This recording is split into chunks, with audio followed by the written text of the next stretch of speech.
कई दिनों से मैं महसूस कर रही थी कि बिस्तर से उठते ही मैं काफ़ी थकी और निढार सी हो जाती हूँ।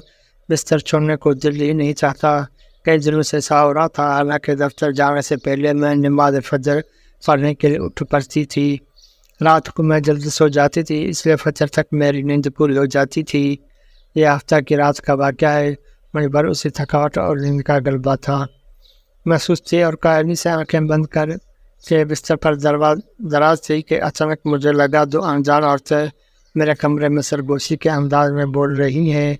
मैंने पहले वहम समझा और पहले बदल कर सो गई। फिर आवाज़ें मेरे करीब आ गईं। कोई मेरे बिस्तर पर बैठ गया था। मैंने आंखें नहीं खोली और नहीं चौंकी, लेकिन जब यह सरगोशियाँ मुझे साफ सुनाई देने लगी तो मेरा दिल धक धक करने लगा। देखो, क्या वाकई यही सो रही है? एक खातून बोली। हाँ, सो रही है, इसकी आंखें बंद हैं। दूसरे ने जवाब दिया। फिर क्या करें, बैठे या चलें? पहली आवाज़ आई, मेरा ख्याल है चलते हैं, जब जाग जाएगी तो दोबारा आ जाएंगे। दूसरी आवाज़ के साथ ही कमरे में सन्नाटा छा गया। मैंने धीरे धीरे आंखें खोली, कमरे का जायज़ा लिया। कोई नहीं था। मैं हैरान थी कि ये कौन हो सकती है। मैं वॉशरूम गई और क्लियर करके साथ वाले कमरे में चली गई। भाई उस वक्त तक उठ पड़ा था। मैंने सवाल किया, औरतें कौन थी? कौन सी औरतें? उसने उल्टा सवाल कर दिया। यही जो बातें कर रही थी, मैंने चलकर से पूछा। मैंने तो किसी की आवाज़ नहीं सुनी। उसने कंधा कर बेनियाजी से कहा। अब उससे ज़्यादा क्या सोचा जा सकता था? हो सकता है वाकई ये मेरा वहम हो, लेकिन ये वहम हरगिज़ नहीं था। सोमवार के रोज़ मैं जब दफ्तर से वापस आई तो अम्मी ने नमाज असर के बाद मुझे चाय देते हुए कहा, नाला, मैंने आज तुम्हारा सदका दिया है, तुम नमाज वक्त पर पढ़ा करो। फिर उन्होंने कुछ ही बताया। मैंने रात को बड़ा अजीब ख्वाब देखा है। ख्वाब में दो औरतें देखें, जिनमें से एक छोटे कद और दूसरी बड़े कद की थी। मैं सुबह किचन में थी। मैं यूं ही घर में घुसे हुए देखकर मैंने कहा, तुम कौन हो और भला इजाज़त कैसे मेरे घर में आ गई?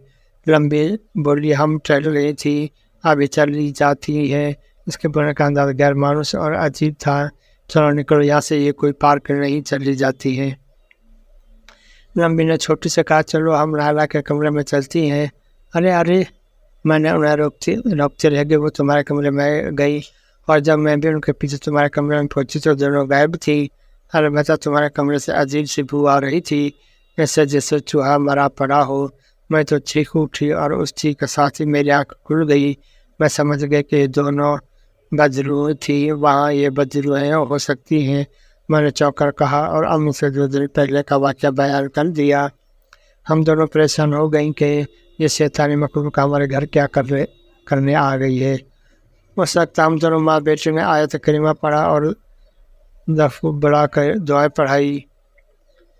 पूरे घर पर थूकी मारे। अम्मी ने कुछ बात भी जलाई और कहा, मेरी अम्मी ठीक कहा करती थी कि इस घर में नमाज और ज़िक्र अज़कार नहीं होता, वहाँ शैतान डेरे डाल देता है। उस रात में नमाज इशा के बाद आयतुल कुर्सी पढ़ कर सोई तो इस्तग़फ़ार की। ये मेरी कोताही थी कि मैं नमाज से गाफिल हो गई थी। उस रात मुझे बेहद सुकून मिला और सुबह नमाज फजर के वक्त जब आँख खुली तो मैं पहले की तरह चुस्त थी। यकीन तौर पर मेरी गुफत के बाद शैतान मेरे आशा पर चा गया था और मेरा पूरा जिस्म टूट कर शिकार हो गया था। अल्हम्दुलिल्लाह, अब मैं बहुत ठीक हूँ।